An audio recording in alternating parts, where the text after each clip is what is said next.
Thank you so much. First of all, good morning. My name is Ika. I'm the regional coordinator of Youth Lead.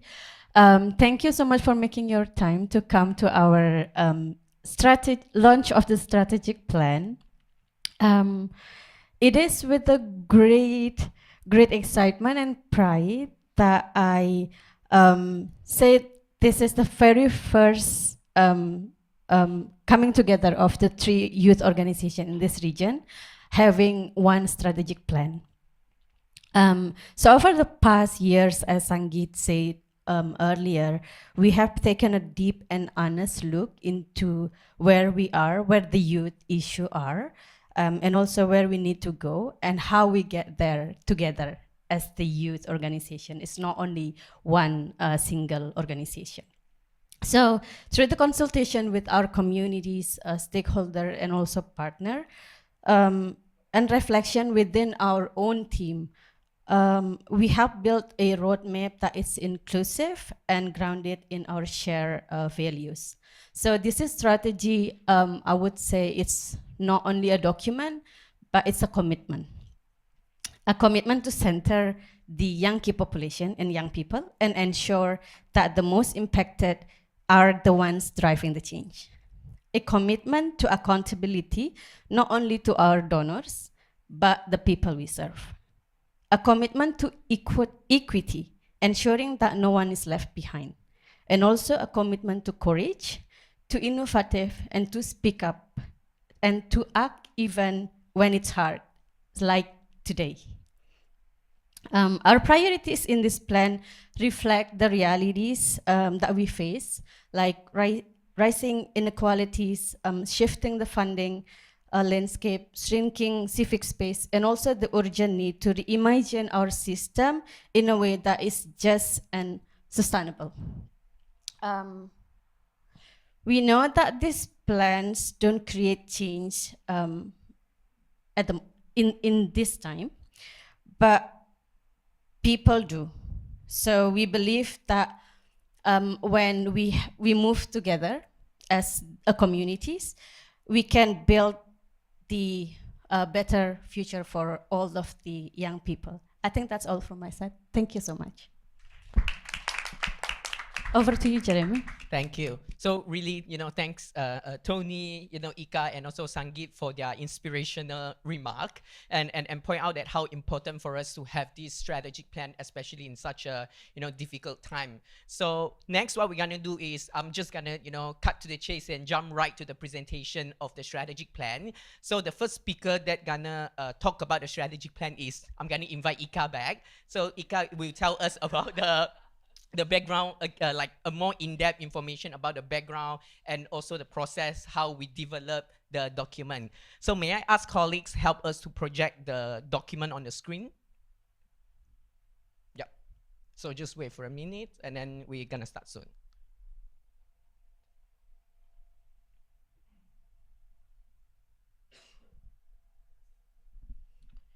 Okay. So this is the cover page of our strategic plan.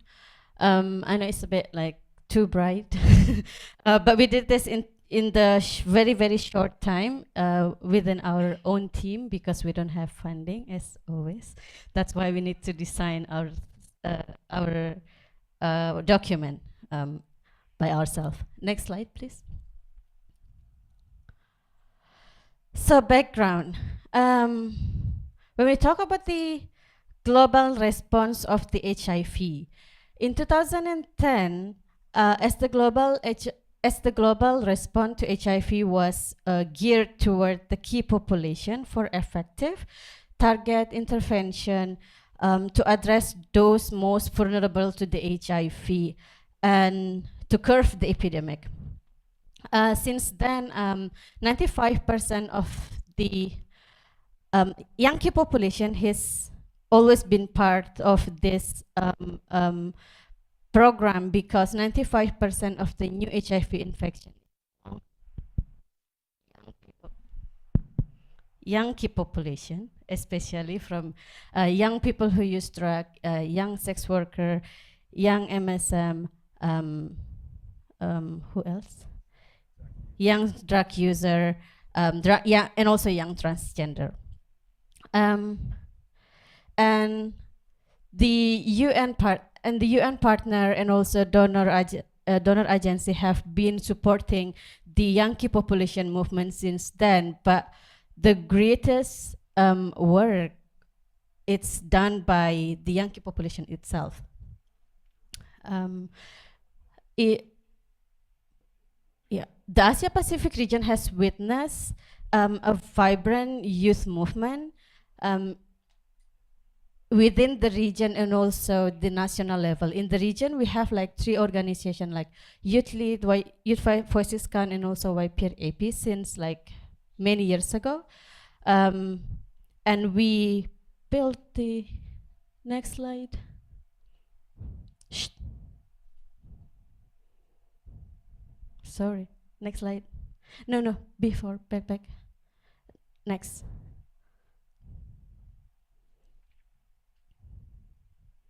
Yeah, and by 2022, I think the Yankee population movement is getting more and more vibrant. We have like prevalence of Yankee population in country and also region.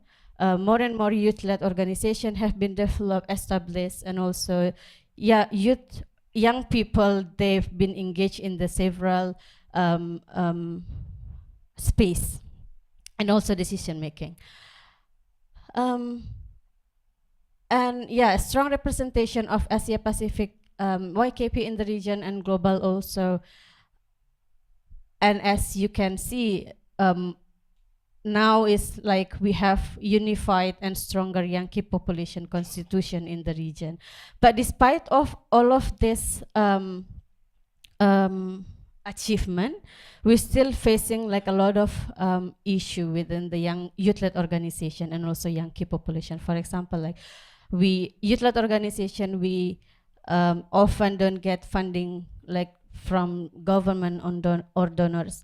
Youth, even though a lot of like youth champion are already engaging in the space, but is most of the time is tokenistic. So we want to have like more inclusive and more youth-led organization can access the fund. So that's why the three of the regional youth organization are coming together and having one strategy to have like one advocacy voices and messages and also stronger voices. And how we develop the strategy, we have 3 stages of the development process. So back in last September, we have regional consultation. We invited like 24 young people to come to Bangkok to have this consultation with support from the AIDS Healthcare Foundation and also UNAIDS and WHO. The consultation are identifying the key strength and also existing gap and emerging issue that shape the direction of the of our strategy. So second part is online survey. So we developed like an online survey and shared this amongst the member of 3 organizations, Youth Lead, YVC, and also YPeer, to ensure that the strategic plan is reflect the perspective of the young people are not invited to the regional consultation. And lastly, we have the key informant interviews that we interviewed like 22 partners, key partners like UN and also donors to help to get more perspective from the other side of the organization and the beneficiary, and they are the one who's supporting us most of the time. So we need to know as well how to put their input to shape the strategy more like bright and all. Yeah. So yeah, we have discussed this within the team that I'm not the only one who presents presenting the entire strategic plan. Otherwise, you will get so bored with me. So I will invite Sangeet to explain the next part of the strategy. Okay. As Ika mentioned, the process was quite intensive. So we had this online survey, in-person meeting, as well as KII, key information interview, as well as we were involving a few consultants who were with us entire the process. And the consultants were the one who knows about the YKP very well, and also the regional status, what's going on in the region. One of the main challenges for developing strategy was how we can link the national reality with the global commitments, because most of the time uh, regarding the HIV plan or any youth issues, the thing was the national plans were quite changing, because most countries, they develop the national plans in every 3 year, every 2 year, every 5 year, whereas the global commitments, they are quite broad. If you look at the SDG, it's like 15 years, and in 15 years things quite change. So that was our main challenge. So how we addressed the challenge was when we had this online survey and in-person interviews as well as consultations, we focus more into the national documents rather than the regional one. So when we, there are only few pictures like this. So when we ask young people regarding like what they want in this document, most of them were also very emphasizing, like very focusing into national document. So that was our key priority. And also we try to make quite a balance between regional and national one. So when we come to the overall document, we try to contribute to the different interlink topics. So some of the things were HIV, SRHR, human rights, climate change. And as we all know, in past, when we talk about YKPs, climate change and few other topics were not considered well, though it impact directly to the life of Yonki populations. So in this document, we have addressed like few SDGs, such as SDG 3, 4, 5, 8, 10, and also was key focus was given to SDG 13, SDG 17, because that was a key indicator how this document can be linked in the national level. As well as we try to see what can this document contribute to the global strategies. So we found that once we reviewed all the document, we found that this will be directly contributing to global AIDS strategy as well as SDGs, as I mentioned. It will also focus and contribute to global fund strategy as well as WHO strategy on HIV. Similarly, in the national level, more than the global one, it will also have greater impact on ICPD and CEDAW, because that's really linked with the life of young people and YKPs. We also try to see how it align with the UN Youth Strategic Plan 2030, and we found that once we have lots of this discussion, it will also contribute to the UN Strategy 2030. Though we'll see, like as things are quite changing, so so it might we might add more topics, and also as I mentioned earlier, as climate change was one of the greater changing document, or let's say impacting life of young people, life of YKPs, and overall entire population. So we also consider climate change and UN documents such as COP into this strategic plan. So I think that's it. So now I would like to give the mic to Kiran for the next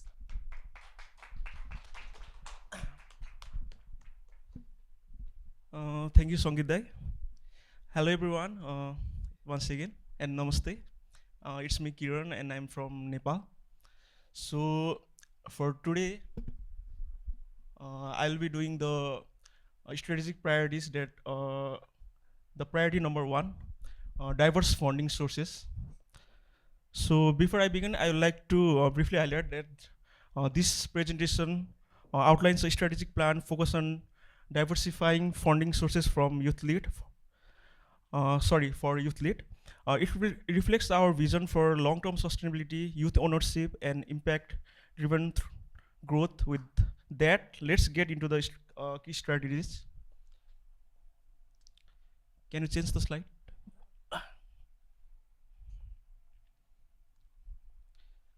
So the main goal is to ensure sustainable and diversified funding to support youth-led programs and organizational growth. And the key strategies, plans. So in number one, there is the main objective is to expand institutional donor engagement, and it cultivate relationships with multilateral, bilateral, and philanthropic donors. And it also position youth-led as a reliable, accountable, and high-impact youth-led partner. The second one is strengthen private sector and CSR engagement. So if we engage with the corporate social responsibilities that corporate industries offers, then we can also strengthen our funding. And the number three is force government partnership and access public funding.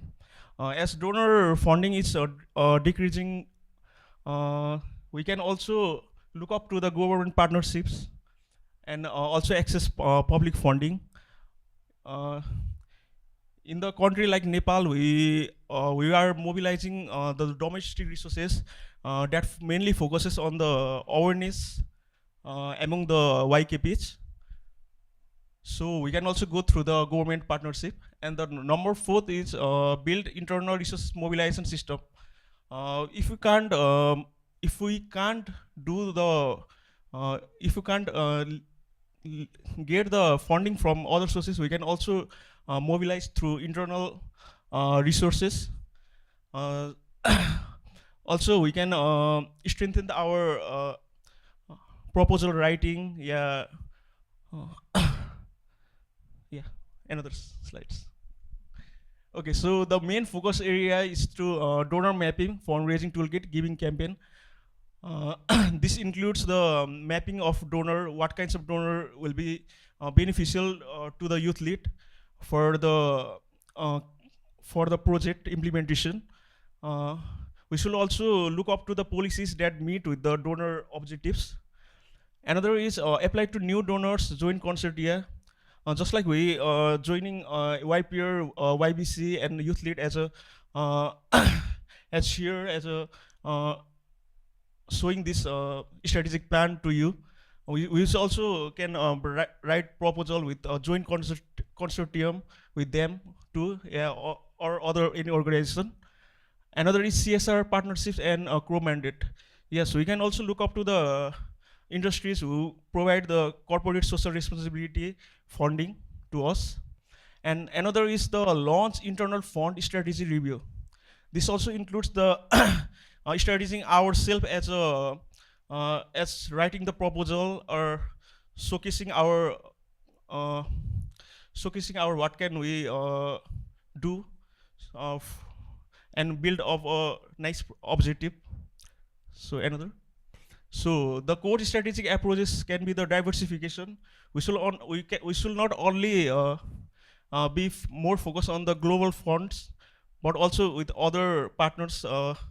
Like we can go locally with AIDS Health Foundation or UN other agencies, and also with localization, we can also be more depend. Sorry, not depend, but we can also be utilize the budget from the domestic resources from the government bodies. And another is evidence based. Yes, when we going when we going to propose for something, we should always provide the evidence. And another is sustainability oriented. So if we utilizing the budget of the donor, so we should always look up to the sustainability. We can align with the governmental bodies to support it. Another. So the indicators that can be succeed with this can be the number of active multi-year funding agreements. And another one is government budget allocation or policy partnership secured. And the third one is share of restricted and internally generated income. And the fourth one is growth in donor governments and CSR engagement. And the last one is visibility and reputation as a youth-led funding recipient.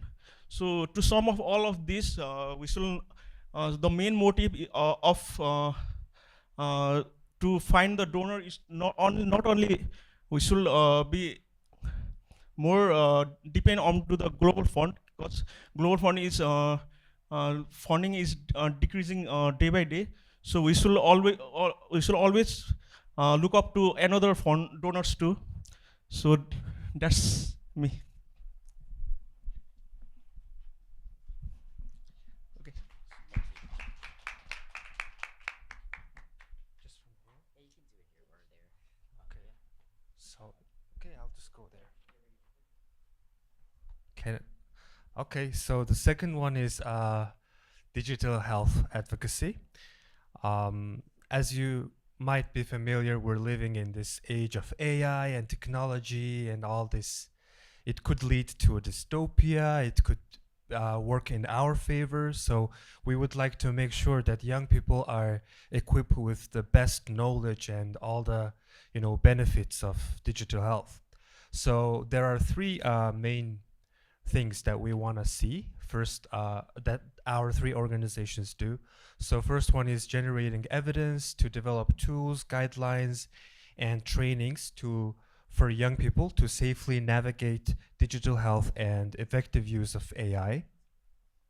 And second one is strengthen advocacy platforms of all three organizations, Youth Lead Asia Pacific, Youth Voices Count, and YPeer Asia Pacific, to strategize and run online campaigns for advocacy and change. And the third one is advocacy at national and international levels for the inclusion of human rights, ethics, data privacy, and confidentiality in the digital health strategies and policies, and ensure data governance that are adequately placed. So this seems like a lot of text, but I'm just gonna summarize it for you guys. What we really want to see as outcome or impact on the whole region is that we want young people, young key populations, and young LGBTIQ plus groups to be capable of using digital health and AI tools to improve their health and protect their health. And we would like to see tangible national and international strategies at country levels that are gonna protect human rights, ethics, equity, and address diversity with robust systems on data governance.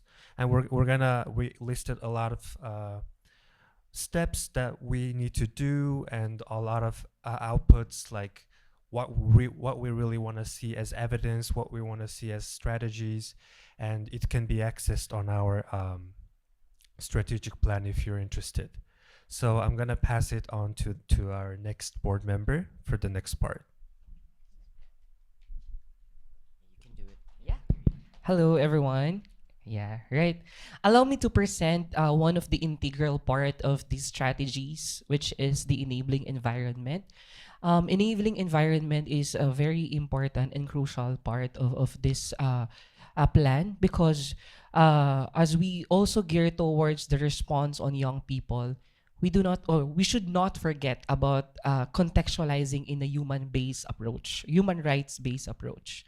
So if you will notice on the graphics itself, human rights is the center of all the key populations identified affecting the young key populations.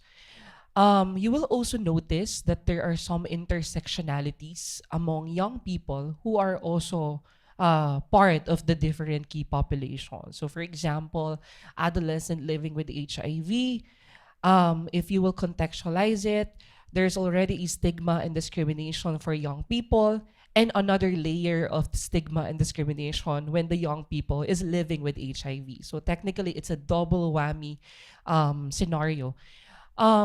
Working with human rights as ensuring that the environment for the young people is safe, and securing also that they are receiving the appropriate rights that they are possessed as a person. In addition, human rights also it also solidify if all the service provider the community and the people involved on this response has a special lens or focus on the conventions on the rights of the child. Because uh, as a service provider, community, and people working on these people, um, all the initiative that applicable to young people is technically applicable to adult, but not all interventions that applicable to adult is technically applicable also to adolescent and young people. So very important that we are responding on these specific strategies that incorporates the human rights-based approach. So on this particular priorities, can we, okay. On these particular priorities, it is actually divided into four. So first is we have to capacitate and prepare young people to face the increasing anti-rights movement in the region. In the context of awareness, in the context of having a movement among young people, or to be aware of our young people on their rights, they should also be ready. What are the particular anti-right movement that happening on their country? Or what are the dynamics of the anti-right movement happening on their country? At the same time, it's a long battle when we talk about human rights in the context of adolescent sexual and reproductive health because of some of the legal framework happening on the different countries. Next is create a legal and community support system and continue generating evidence to monitor the human rights situations of young people. There are some initiative happening in globally when it comes to monitoring and, of course, to check the legal and community involvement of the young people. In HIV, in particular in HIV, there is actually what you call community-led monitoring, or the CLM. CLM also responding of and taking an action if the services provided by the community also responding or align on the human rights. The third one is form alliances with human rights defenders and organizations to include young people, young key populations, and LGBTQ in the broader advocacy. And last but not the least is formulate and implement advocacy strategies to influence the government for policy and legal changes. Although the narrative of the number 4 key priorities is only to help the national on formulating their own policies, but I think this is also the avenue for the other country to make it more local, to contextualize it into a regional approach, because some of the young people actually hard to reach if it's going to be on the national scope rather than on the local scope or on the regional scope. Formulating and making sure that the advocacy is implementing effectively is also one of the key strategies to make it sure that the priority number 3 will make it happen. Okay, next. What is the output of these priorities? Of course, number 1 is young human rights defenders have the capacity to document, to assess and advocate for human rights issues affecting young people, young key population, and young LGBTQIA people. Rob, sorry to just cut you because Okay. the camera, you need to be in the I camera have so to we be- can see your face. I'm sorry. So It's okay. you can go to the front. I'm not Thanks. used to be on the spotlight, Oh. but it's okay. So again, one of the output of this particular strategies is, of course, making sure that the young people is involved not only on planning, not only on execution, but more likely on the monitoring and evaluations of the following plan. Number 2 is effective support system at the national and regional level have been created with the capacity to safeguard the rights and lives of young human rights defenders. So very important, on the battle of ensuring that human rights is fostering on the different approach that we have, that young people is actually part of the process. They're not just being consulted, they're not just being um, part of the plan, but more likely they are part of every step, especially on the level of monitoring and evaluations. So what are the outcome of these priorities?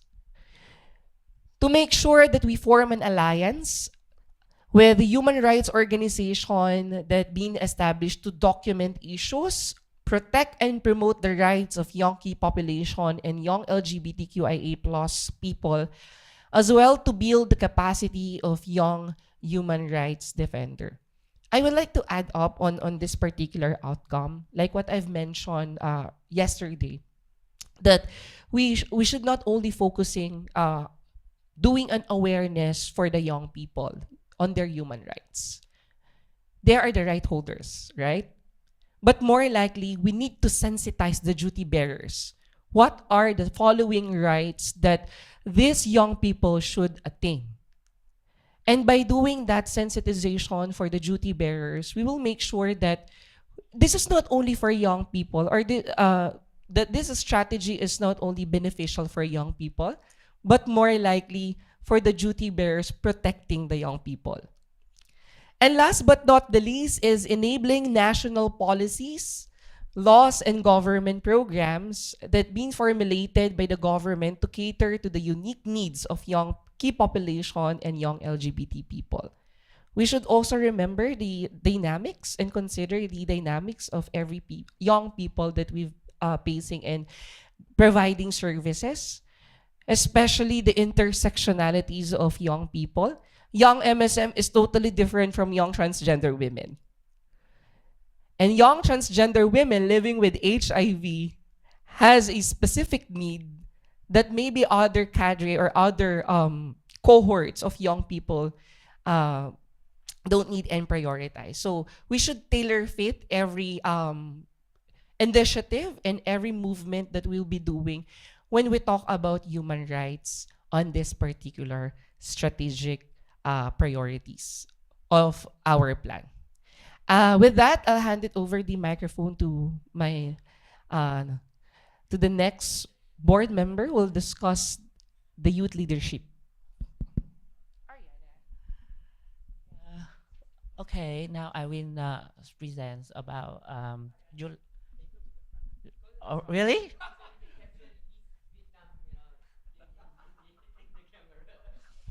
Okay. Now I will present about youth leadership, and the first I will say about the background. Youth leadership is culture for a tangible and routine.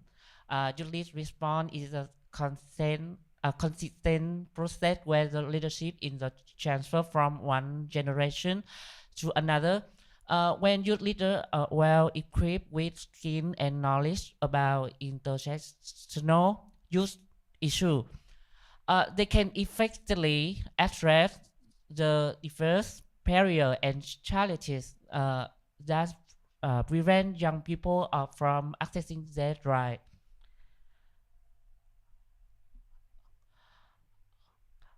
Now I will share about the key.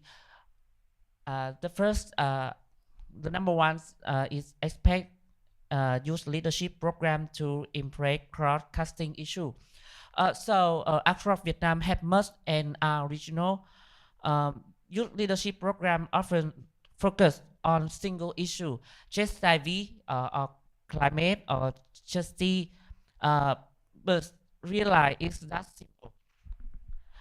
For many young people, especially LGBTIQ plus youth to living with HIV and young people who use drugs, challenge are deeply interconnected. They face stigma in healthcare, exclusion from climate, policy, and systemic injustice. So we need to create leadership programs that don't separate their issue, but instead help youth understand how they integrate and how to lead change from that intersection. In number 2 is modernized learning, digital living, and regional. Many is our consent training manual and toolkit we create before 2015. They outdated and they don't relate to the digital world. They often not localized and are adapted to realize use fake in Vietnam.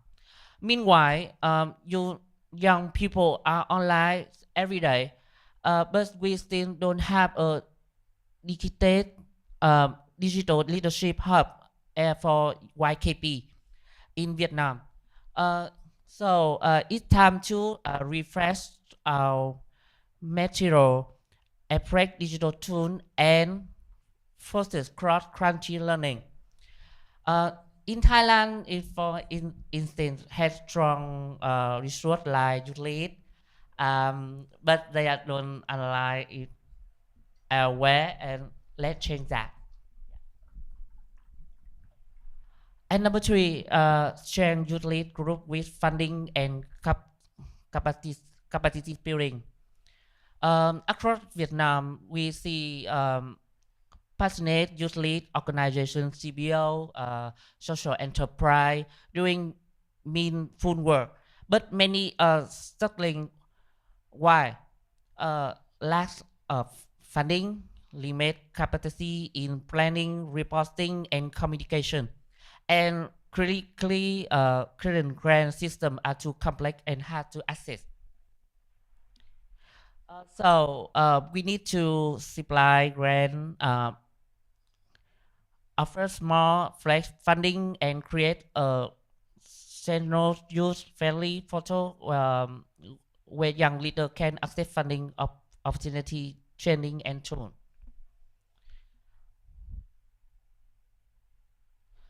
And number 4, promote international cooperation and build regional youth hub. So let's be honest, in Vietnam and most of Asia, international regional cooperation is still limited. Other professionals often want to have, but there no clear channel to mentorship or support. So we need formal mentorship program and the regional youth lead resource hub and the Q data tool, guidance and story, and by YKP. And next. Oh yeah, how we going to ensure? So it has this number of youth lead in HIV in human rights. The second, the number update, especially training tool. The third, the number of tools who can clearly articulate how HIV, climate, health, and justice intersect. And number 4, the number of employment and internship program for LGBTIQ, HIV, effect, and marginalized youth. The number 5, the number of youth lead less organization change with government and funding. And number 6, and the number of intergeneration dialogues held every year.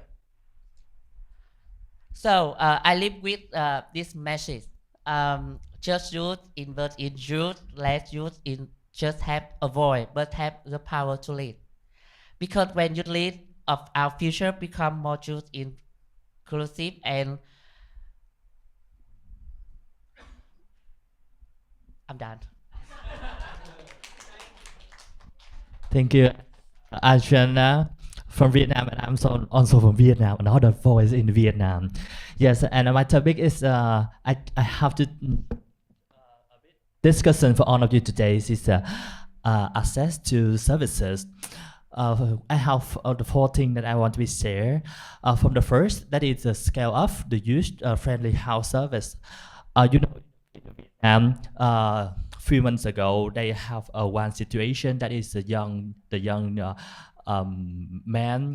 He's 18 years old, and when he know that he got HIV, he's suicided in the shopping mall, and that situation is make a big discussions about what he face when he got result when he got HIV testing. So in the first that I want to be talk in the friendly health services, but it's right now we cannot have a lot of the fun, and we cannot too often decline it. So, but is it the best way that we change the mind of the people, the nurse or the staff working in the public health or the public center too? And the second, that is the behavior change communication. In the past, it is that the patient who gets HIV, who living with HIV, they have to free to be get the testing, PCR testing, or they have to free to take the medicine. But right now, when the fund is cutting off, they need to pay for that cost. So it's right now the communication to be support them to understanding for the important that is not only for PrEP, PEP, or also they need to be paying something for their health, for their life too. And the third one is ensure the age or gender appropriate education in the Vietnam or another country in the Asians. I do believe it that the sexual education is not too much important in the school, and the parent is on way past this when they talking about the gender or about the sexuality, and that make the children when they grow up they are very like the side when they very excited when they're talking about the gender or the sexuality, and it's really hard to be get access to service when they have to problem with their health. And the last I want to say about the peer support network. From this year, a few weeks in the beginning of this week of this month, I have to choose a conference in the Hanoi of Vietnam, and in that we have to a lot of the organization work about mental health, and in that we have to do the space to be connected and to make a big net from all the Vietnam, where they can support it for everyone to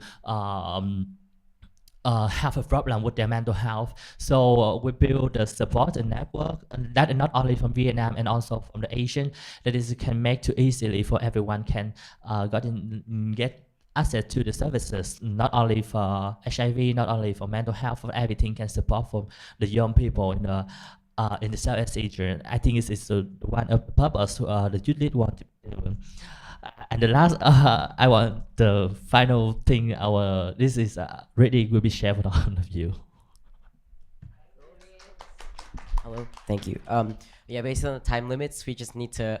We didn't get to go through your stuff much, but for me, I'm going to talk about the organizational capacity. So just like a background.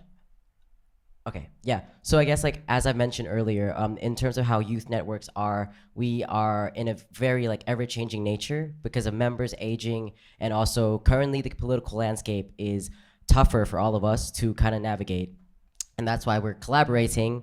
But just to kind of like show a big picture of why and how organizational capacity is affected a lot, and why we need to build more capacity. It just starts from the fact that we're always changing, but it's now even harder. And so we basically change, members, political landscape, as I mentioned before, and that leads to,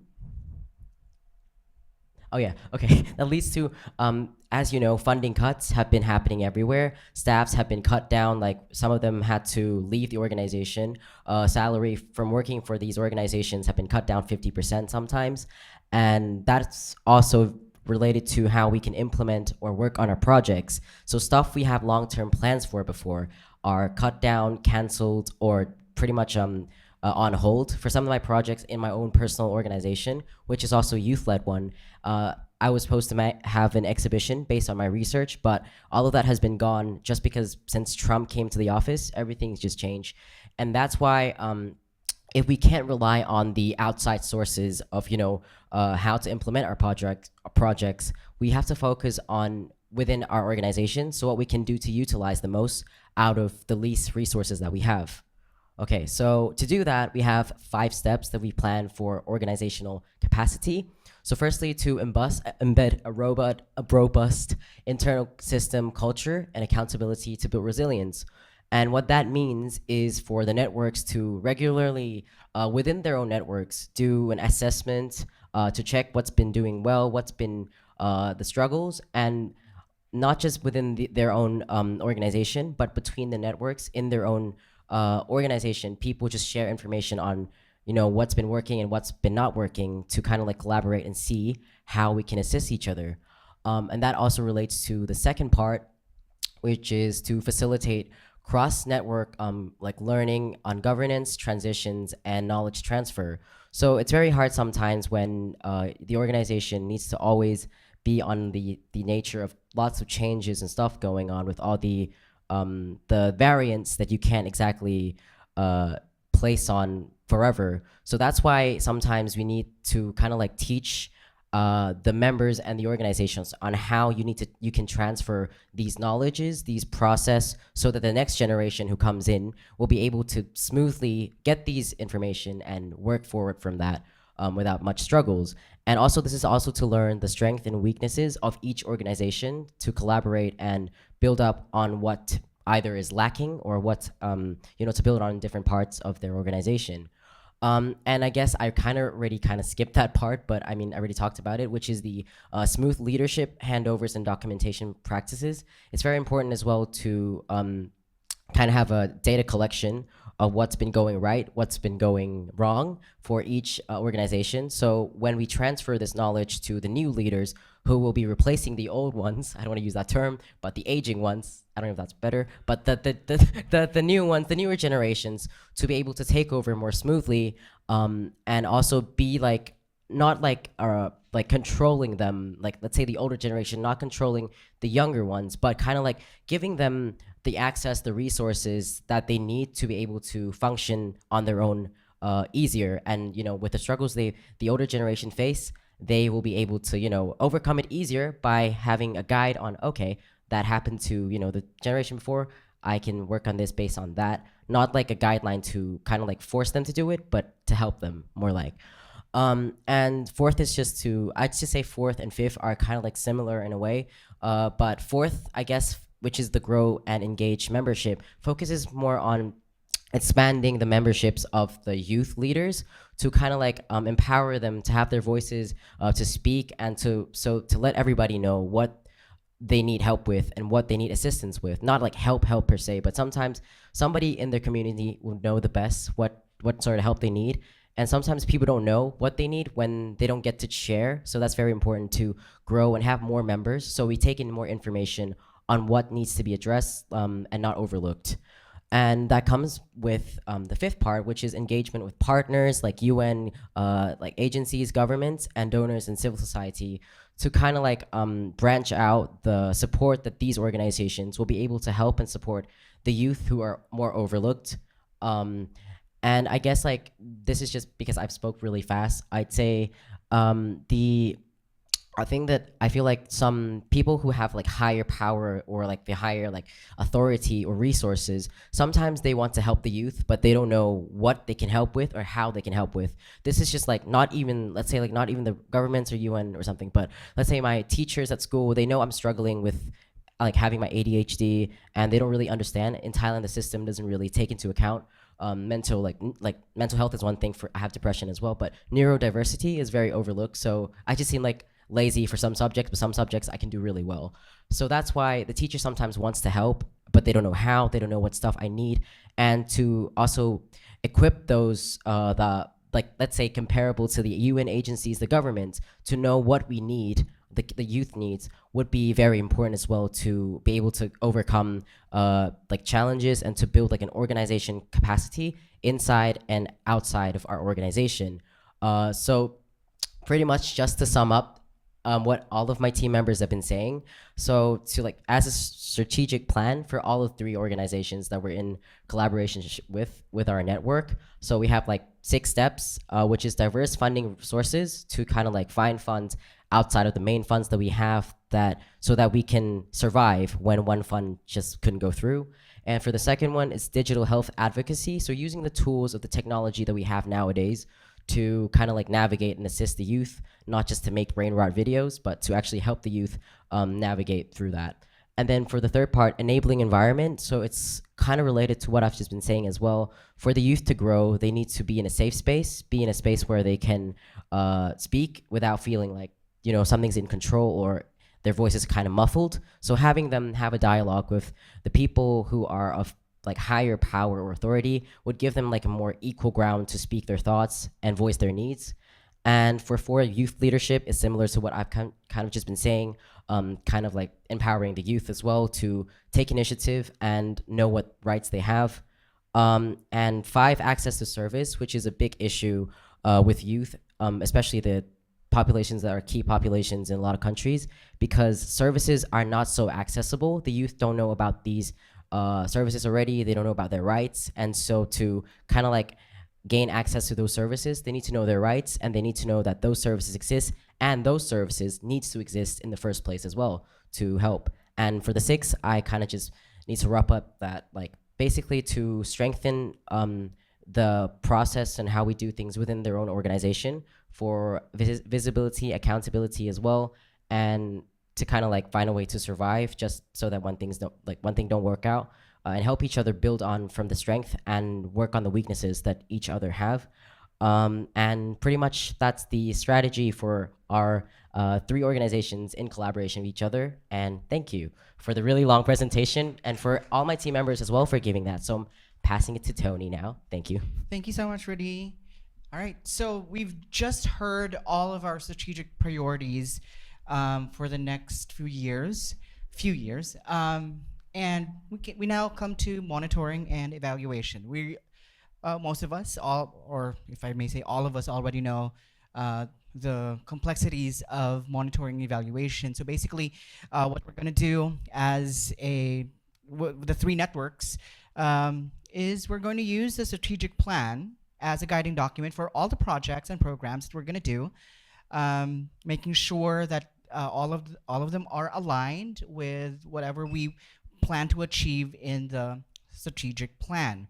Although there will be times that we understand that funding agencies, donors may not have the same goals and funding directions that we currently have, we will find a way to really find those spots where we can align our goals from the strategic plan, even to in our own organizations, into those of our donor agencies.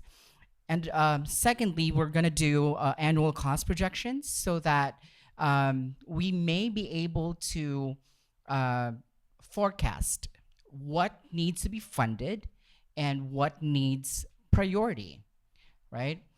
And because of that, we will now be able to drive into diverse funding sources, look into diverse funding sources based on the projections that we made the year prior. We will be able to decide where, who to approach and what to leverage because of these. And of course, we will do donor mapping and engagement to ensure that all the projects are aligned with all our funders and all the goals that we have. I did not go through each of the slides anymore, so let's just breeze through them. Next slide, please. So there, using as a guiding principle. Next slide, please. Annual work plan and reporting. So each of the organizations will also have annual plans and will be presented to our own respective boards of trustees, board of directors, all of our boards. And then next, just to ensure that we have a good progress report with our strategic plan. And then we'll also have an external joint reflection and evaluation. So once we do our reflections in our organizations, we will now do it as a group with the 3 organizations, and after that, we'll also have an external evaluation, which will be done either on the 2nd or 3rd year of this plan and on the 5th year of the plan, where or when it ends there. So that's going to be an independent external evaluation conducted midterm year 2 or 3 and end term year 5. And yeah, this is to leverage external expertise and assess progress and mobilize funding. We will also mobilize funding to support these evaluations. Right, we now go to our resource mobilization. Oh, okay. So we're gonna, well, we did browse through that. We've already talked about that. So I guess I'm done. So thank you very much. Next, I'm gonna give it to Sangeet.